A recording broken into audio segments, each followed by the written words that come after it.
Good morning. My name is Paulette Balin, and I'm here with Balin Law Disability.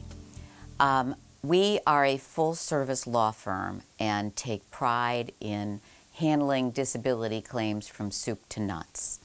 We are going to discuss with you today what is truly an unfortunate situation caused by COVID-19, which has affected all of us. But it's unique to COVID-19 in that the phrase for it is called long haulers, and it's people who have been afflicted with the COVID-19 virus and who, notwithstanding medical treatment, etc., continue to have residual serious limitations, functional limitations flowing from the disease. For the most part, it impacts the lungs, respiratory problems, but it can also affect the heart, and it can affect the brain.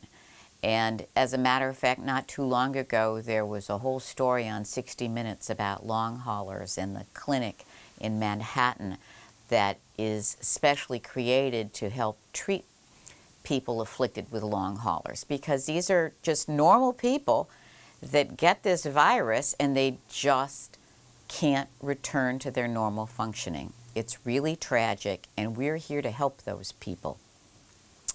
As a general rule, people that file for disability have to prove that they have an impairment that has lasted or is expected to last 12 continuous months.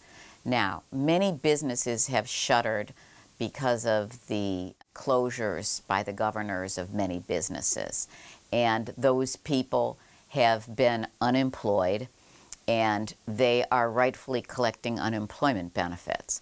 But what happens when they get COVID-19 and become long haulers? Are they able to then pursue disability benefits? And the answer is, of course. Most people that were getting, especially the $600 a week surplus for unemployment benefits, actually were probably getting more money in unemployment benefits than they would get in Social Security disability benefits, but those monies run out after a while. But with Social Security disability, there are so many benefits that you get, including Medicare coverage after you're found disabled for 2 years.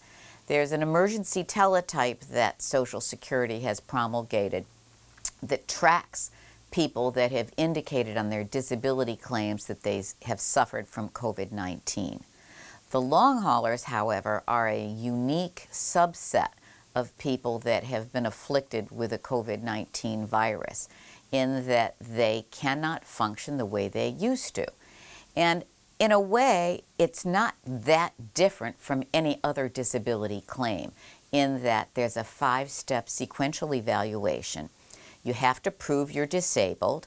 You have to prove that, first of all, if it's a disability insurance claim, that you've got an insured status, that you have an impairment that has lasted or is expected to last 12 months. There is no medical listing per se. I call those bingo benefits, but there's nothing per se that says, I'm a long hauler, therefore ding, ding, ding, you win. So forget that. You just move on to the 4th step of the sequential evaluation to see whether you can do your past relevant work, which is the way you did the job or the way it's typically done in the national economy.